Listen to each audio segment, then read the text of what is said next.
Welcome to the Great Detectives of Old Time Radio. From Boise, Idaho, this is your host, Adam Graham.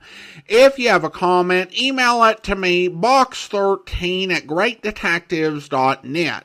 Follow us on Twitter at Radio Detectives and check us out on Instagram, Instagram.com/Great Detectives. Today's program is brought to you in part by the financial support of our listeners. You can support the program using the Zelle app to box13@greatdetectives.net.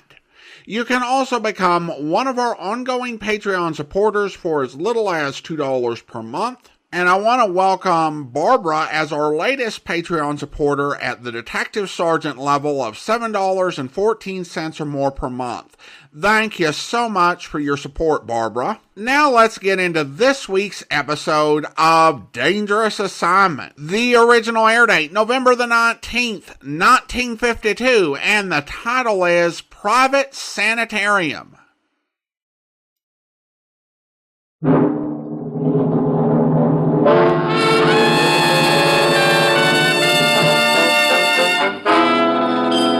Dangerous Assignment.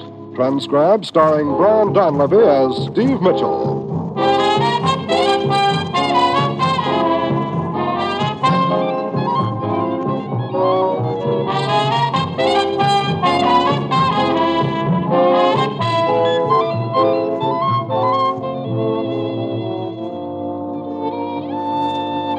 Yeah, danger is my assignment. I get sent to a lot of places I can't even pronounce. They all spell the same thing, though, trouble. But when I walk into the commissioner's office, I don't realize this assignment's going to prove that sometimes the best way to stop a guy cold is to step on the gas.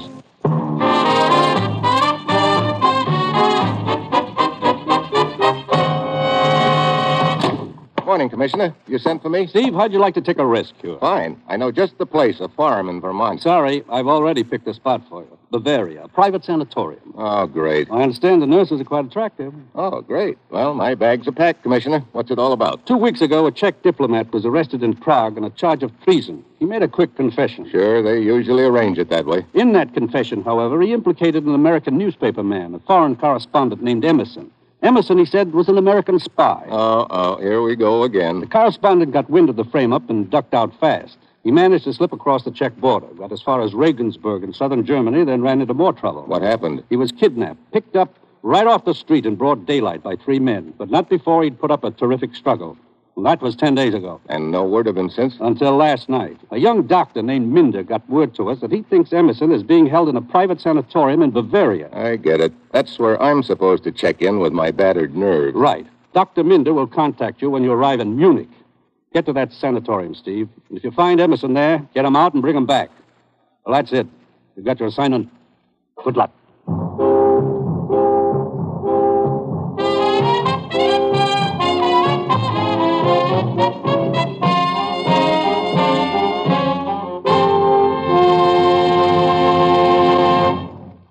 The National Broadcasting Company is presenting Dangerous Assignment, starring Donlevy in the role of Steve Mitchell, colorful, two-fisted government agent.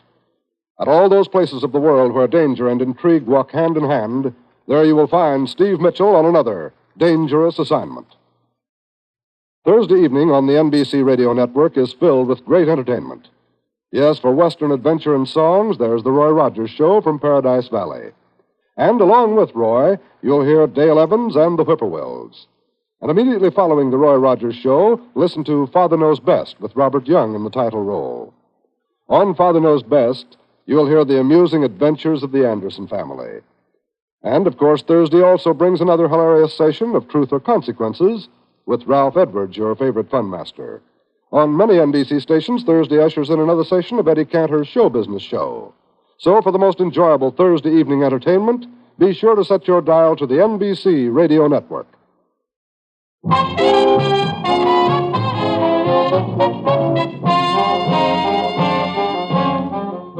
Sure, I've got my assignment. Get over to Germany, check on a tip given us by a Dr. Minder. Hope it leads me to a missing American correspondent named Emerson. Get to him before he's hauled back to Czechoslovakia to face a bum rap as a spy. It's late Tuesday evening when my plane lands in Munich. The voice on the PA is calling my name as I hurry across the airport waiting room. A gentleman left this envelope here, Mitchell. Oh, thanks. May I be of further service? Yeah, how do I get to 64 Austerplatz? Austerplatz, a street on the other side of town. I would suggest a taxi. Thanks. One more thing about the man who left this note. What did he look like? He was here but a short time ago. A small man, middle-aged, rather stout. The message is not signed? Yeah, it's signed by Dr. Minder. I just wanted to check the description against the signature. Oh? It doesn't fit.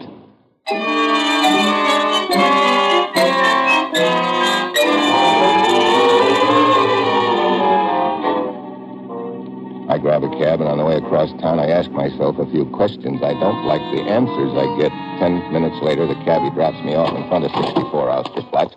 I like this even less. 64 Austerplatz is a mortuary. I push open the door, go inside. I follow the long red carpet down the dimly lit corridor. At the end of it, there's a desk, and on it, a small vase of flowers, the card index file, and a buzzer. I lean on it. A few seconds later, the curtain is behind the desk part, and a long, slender gent in a frock coat steps out. He folds his claw-like hands together and glides towards me. Good evening, Mynheer. Hi. Good evening. I'd like to see Dr. Minder. Your name is? Mitchell. Steve Mitchell. The next room, please.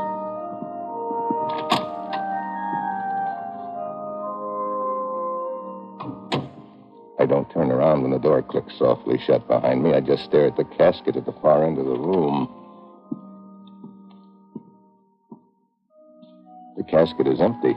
Surprise number one. Surprise number two follows a second later. A gun nestles in the small of my back. Do not move. Your identification. Place it on the casket. Sure. There you are. Thank you. Don't mention it. Drop the gun. Drop it. That's better. You've got a lot to learn about this business. Hey, wait a minute. You fit the description I have of Dr. Minder. Yeah. Here, your identification, Mitchell. Look, what's this all about? Just a precautionary measure. I was afraid I might have been followed today. Well, why pick this place to meet? That man you met a moment ago, he's a very close friend of mine. A doctor with a mortician for a buddy? I wouldn't spread that around, Minder. It doesn't inspire confidence. Yeah, I see what you mean. Yeah. Why do you think you might have been followed, Doctor? Because of what happened 2 nights ago. When I saw Emerson at the sanatorium. He is listed as a Herr Langford.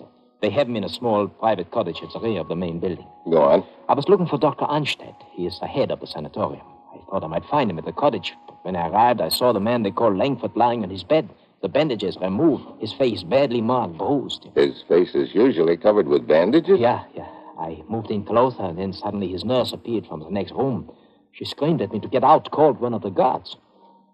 Any repercussions over your visit? No, none. The matter seems to have been dropped. They probably figure you didn't recognize Emerson, so they let it ride. Who's his doctor? Dr. Anstead. You known him long? Since I joined the staff 2 years ago. He is truly a great doctor, Mitchell. That is why I failed to understand how he could be mixed up in an affair such as this. How far is it to the sanatorium? It's several hours' drive. I have my car parked on the back street. Okay, let's get going. We'll figure out something on the way. I hope.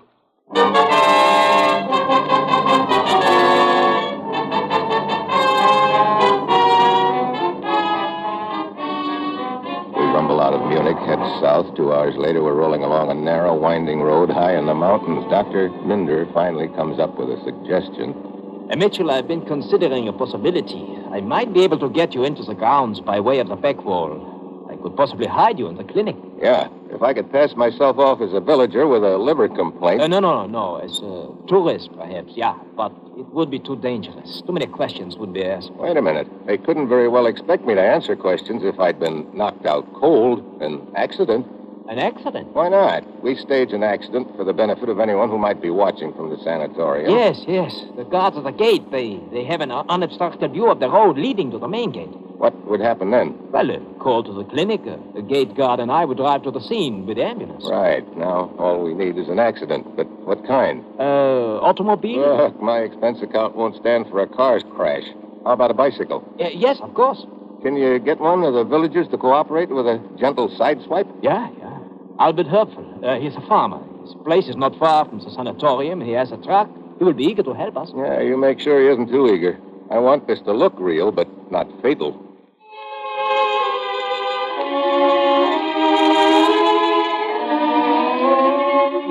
It's early in the morning when I register at the village inn. After breakfast, I saunter up to my room, check our schedule again, and look over the map of the road Minder had sketched for me. At exactly 10 minutes after 1, I hop aboard my bike and ride out of the village, making like a happy tourist. I pedal along the winding roadway for another 10 minutes, and then I spot a landmark I'm looking for. A tree on my left, burned and blackened by a bolt of lightning. I round the bend, and up ahead, maybe a quarter of a mile, I spot the main gate of the sanatorium. At the same time, I spot Herpfel's truck as it shoots out of the side road. Comes bearing down on me. Fast. Yeah, too fast. Suddenly, I know something is wrong. Instead of swerving, he keeps coming straight for me. I dive off the bike just as the front tire hits. Hey!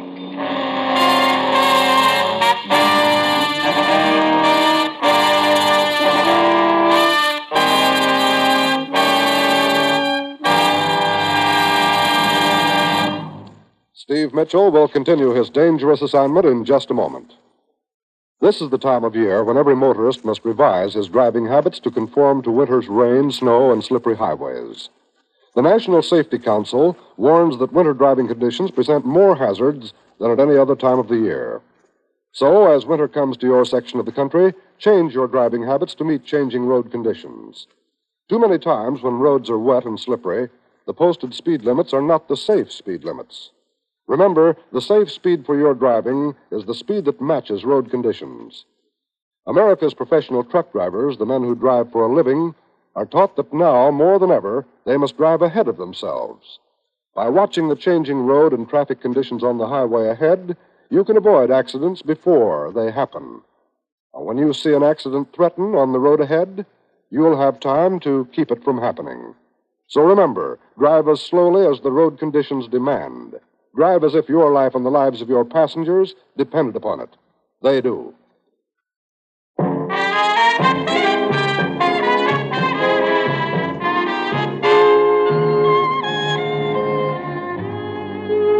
Now, back to Dangerous Assignment and Brian Donlevy as Steve Mitchell.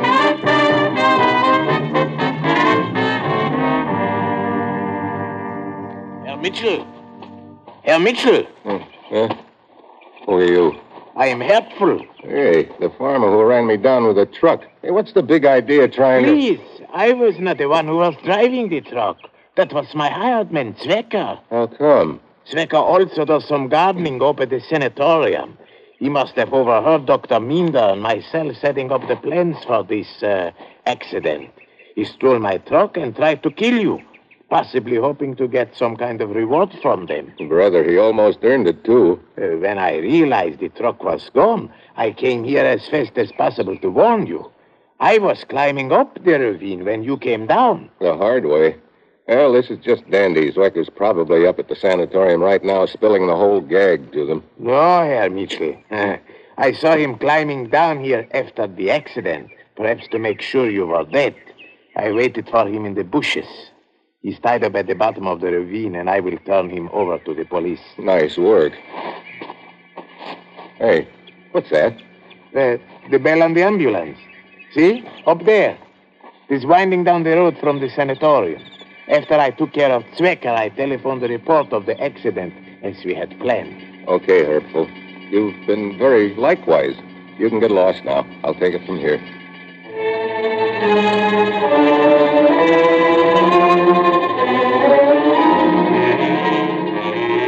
I watch the ambulance winding down the narrow road, its bell clanging hot and heavy. This I don't get. There's no traffic around. Why make with no? Pretty soon the ambulance pulls to a stop on the road above me. I see Dr. Minder scrambling down the side of the ravine.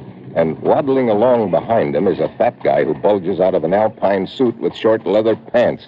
I close my eyes and pretend to be out. Here he is, here. Doctor, is he still alive? Yeah, but unconscious. Hugo, bring down the stretcher, huh? The driver comes down with a stretcher. They load me aboard and lug me up to the road. They slide me into the ambulance. Minder gets in beside me, and away we go.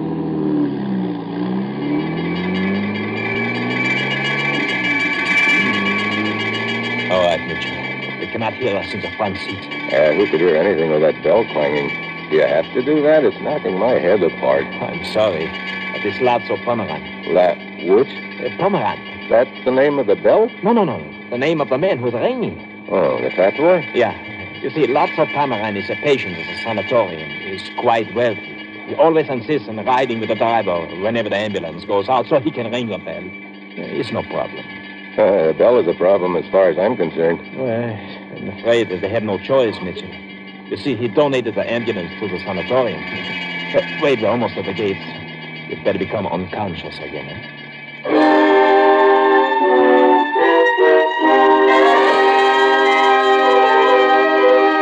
We drive into the grounds with Porky, the bellboy, still hard at work. I'm taken to a small room at the rear of the main building, which overlooks the cottages scattered around the grounds. I keep my eyes closed as Dr. Minder goes through the motions of making a further examination. A nurse hovers close by. Fräulein Schönberg, you seem to be studying the patient most carefully. I was just trying to remember. Remember what? Well, I have seen this man before. You feel that you have? He looks familiar in a way. An American, wouldn't you say? Well, I don't know. Possibly a tourist. Is Dr. Anstedt on the grounds? No, he went to Munich yesterday. Munich? He left shortly after you did. He said he had business in Munich. Oh, yes, I see. Well, that will be all for now, Fräulein. Will you please order the x-rays? At once, Doctor. Mitchell? Yeah, I almost swallowed my Adam's apple when that nurse started wondering where she'd seen me before. Where could she have seen you? Search me. Maybe around the village this morning. Or maybe she's mistaken. Well, I don't like it. You don't like it. Another thing. This Dr. Anstead you think is mixed up in the deal. Yeah. She said he had gone to Munich shortly after I did. Could be he followed you. If so, he knows who you are and why you are here. Well, we're in too deep to back out now, but we'd better work fast. All right. Oh, here's the plan. Come on, sit up in bed. Okay. You see the cottage under those trees near the back wall, huh? Yeah, that's where they've got Emerson? Yeah. We must wait until dinner time. 2 hours from now. I will signal you from outside at the proper time. Then what? The guard at the cottage leaves for dinner. The special nurse remains. I will try to keep her occupied while you slip into the cottage. If the patient is Emerson, the ambulance will be waiting by the cottage. You'll have to make a run for it with him, huh? Well. What? Herr Pomeran. Oh, splendid. I see our patient has recovered consciousness. Yeah. But he is still weak and needs rest. Well, I trust you play pinochle, sir. There is not one decent pinochle player in the whole place. As you see, Herr Pomeran, I must give the patient an injection, a sedative. So... And now I must ask you to leave. Well, of course. Well, until later, son, our first pinochle game. That was most unfortunate. I wish to make it appear that you are still unconscious. What was that? Oh, that was Pomeran's version of a yodel. He thinks it quite amusing to make that sound whenever one of the more attractive nurses passes by. He is even now very probably in pursuit of her. An alpine wolf whistle again? Look, how am I supposed to slip over to that cottage when you slip me the Mickey with a needle? No, don't worry. The injection was not a sedative. What was it? Vitamin B. Good for the nerves.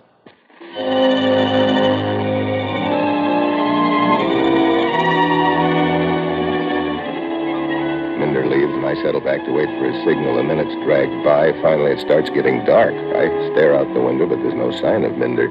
I begin to get an uneasy feeling something's gone wrong. Finally, I decide I can't wait any longer. I ease out the window and work my way through the shrubbery to the cottage where they've got Emerson. I take a quick look in the window. The patient's on the bed with his face bandaged, but there's no sign of a guard. This is my big chance. I go inside and over to his bed.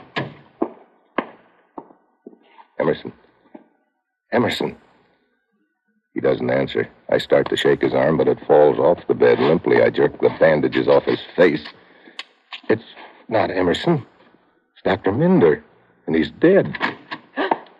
What? Dr. Minder. Dead. Look, nurse. You killed him. Shut up. I didn't kill him. Look, you're a friend of his, huh? Good, so am I. Promise me not to yell, and I'll take my hand off.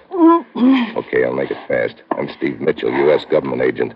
Dr. Minder was helping me get to an American newspaper correspondent named Emerson who was being held here under sedatives until his cuts and bruises healed. Then they were going to take him back across the check border to face a phony spy charge. Wait. I saw them leave. Who? The special nurse and the guard they kept here. They drove off in an ambulance just a few minutes ago. With Emerson probably in the back. 10 to 1, they're heading north for the check border right now. If I could only get a car. Dr. Minder's car. What? He had offered to let me borrow it. I noticed him approaching the cottage a while back, so I came here to tell him I was leaving. You're so right. Let's go.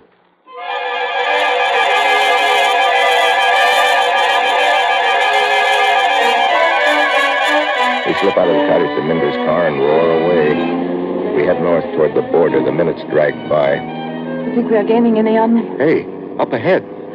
The ambulance. Parked beside the road. Yeah, and in that phone booth beside the inn, the nurse. She's probably calling ahead to let them know they're coming. Pull up. We stop beside a clump of trees. I tell the nurse to wait for me down the road a mile or so. She pulls away. And I walk to the ambulance. The guard is sitting in the front seat alone. The nurse is still in the phone booth. I'm almost to the door before he spots me. He reaches for a gun, but I nail him. He slumps over the wheel. I drag him out, jump inside, and take off fast. There's a small frosted glass panel back of the driver's seat. I can make out a figure on the stretcher on one side. I pull to a stop around the first bend in the road. I get out and go around to the back. I open the rear door. Hello, Mitchell. What? Pomeran. To be sure. Don't try anything. Well, the fat boy himself. So you've been running the deal, huh? I take it that's Emerson on the stretcher. Quite right. How'd you get Dr. Anstead to help you? We knew he had relatives across the border. The threat of reprisals was very effective. I see. Well, what happens now? You will drive us to the border. And if you try anything, Emerson will be shot immediately. All right. Get back into the ambulance. I walk to the front and get in. I'm pretty sure Pomeran won't shoot Emerson. He wants him alive, but I got to figure out a plan fast. Hurry up, Mitchell. I can make out Pomeran at the frosted glass panel behind me. Then I get an idea. Suddenly I throw open the door and duck. Mitchell! It works. He thinks I'm going outside. I can hear him scramble toward the rear door. As soon as he opens it, I step on the gas. I look out the back window. Pomeran is sprawled, face down on the road, out cold.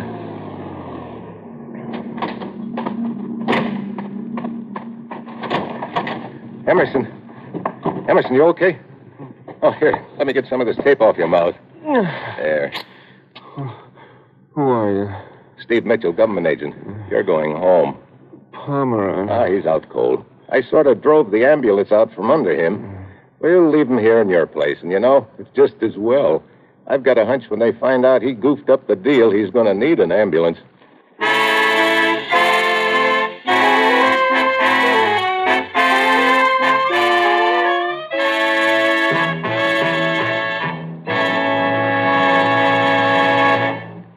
Our star, Brian Donlevy, will return in just a moment. One of the most important functions of a radio network is the quick dissemination of news. Here on the NBC radio network, you can depend upon expert news reporters to bring you all the important news whenever and wherever it happens. A schoolteacher in Michigan, in a recent letter, says it better than we can. Quote, I want to thank NBC for its complete coverage of both the national political conventions and for your accurate and timely reporting of the national election. I'm particularly grateful to read that NBC will be on hand to broadcast the inauguration of our new president in January. For when I add this broadcast to the others I already have recorded on my Webster Electric Echo tape recorder, I'll have a complete history of the 1952 political campaign. Again, I want to thank you and praise you for your wonderful news coverage. Unquote. And we thank you, Miss Miller. Here at NBC, we strive to bring you the finest reporting of the latest news. So, remember, the NBC Radio Network is your headquarters for top news coverage.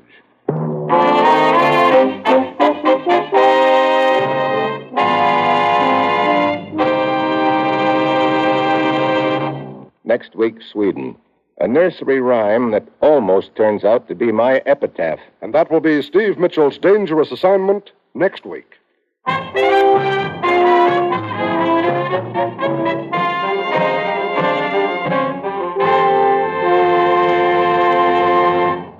Included in tonight's cast were Byron Kane, Paul Frees, Tony Barrett, Jack Kruschen, and Jeanne Tatum. This is John Storm speaking.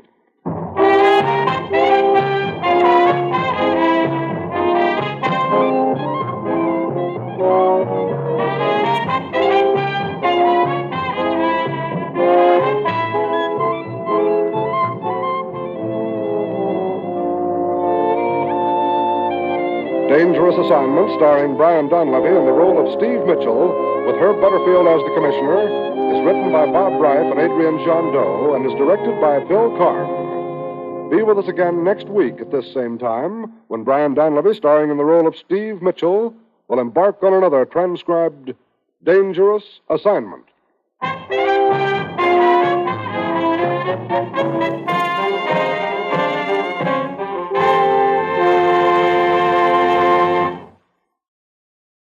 This is NBC, the National Broadcasting Company.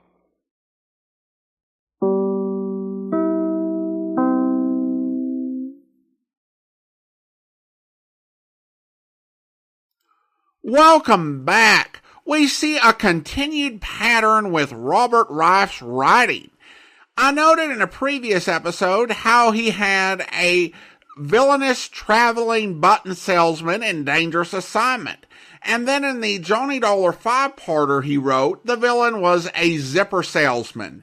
And in today's episode, the villain is someone who acts like a fool and loves playing pinochle. In the same Johnny Dollar serial, the villain acted like a fool who claimed to like playing cribbage. Apparently, Robert Reif's composite most evil villain was a card-playing salesman. I will say this for our villain. I don't ever anticipate having the money to fund a private sanitarium. But I think if I did, I too would want to ride around in the ambulance and ring the bell. The mid-show PSA was interesting and kind of ties into our conversation about home recording on Monday.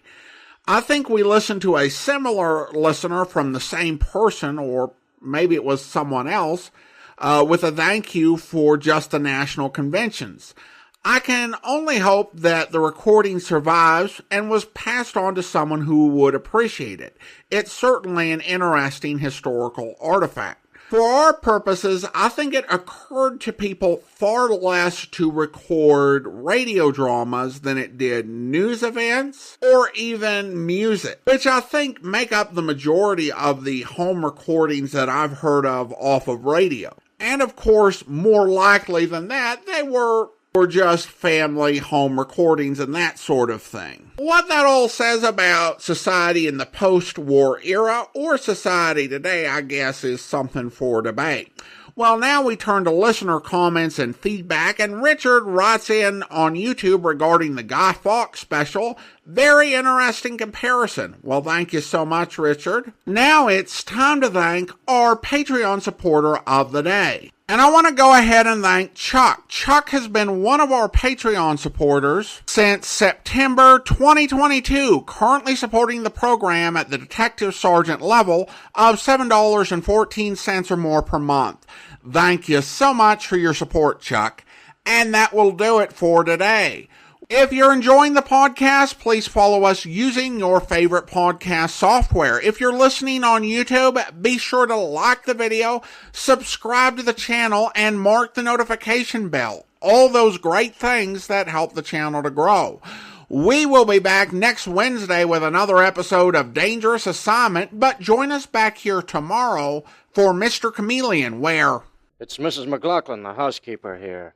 She says that Martha Phillips was working on her memoirs, but the Williams Publishing Company had already contracted to publish them. Miss Phillips was writing the story of her life? Uh-huh. And the last time Mrs. McLaughlin saw her, about 8 o'clock in the evening, Miss Phillips was sitting at her desk here writing. Mr. Dalton, did you know about these memoirs? Well, no, Mr. Chameleon. That is, Miss Phillips said she was going to write them, but I didn't know she'd started them. You didn't know that she'd started? You, who were so close to her? Yet the housekeeper knew. How is that, Mr. Dalton? Are you calling him a liar again? No, Miss Adams. I'm simply asking him a question, and I intend to keep right on asking a great many more questions. I hope you'll be with us then. In the meantime, do send your comments to box13@greatdetectives.net. Follow us on Twitter @Radio Detectives and check us out on Instagram. Instagram.com/Great Detectives. From Boise, Idaho, this is your host, Adam Graham, signing off.